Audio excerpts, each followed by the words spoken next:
Truk dengan nomor polisi L9627BS terbakar di Jalan Tol Trans Jawa, Desa Pecuk, Kecamatan Patian Rowo, Kabupaten Nganjuk, Jawa Timur pada Selasa 2 November 2021 sekitar pukul 13 waktu Indonesia Barat.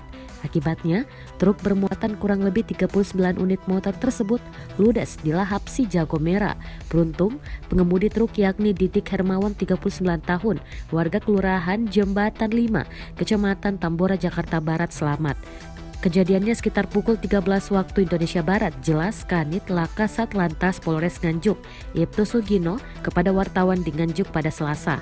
Sugino mengatakan insiden ini berawal saat truk L9627BS yang dikemudikan Didik berjalan dari arah barat ke timur.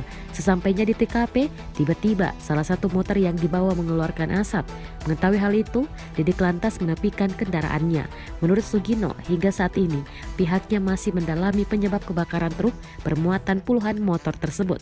Sementara itu, akibat kebakaran itu ditaksir kerugian mencapai 500 juta rupiah.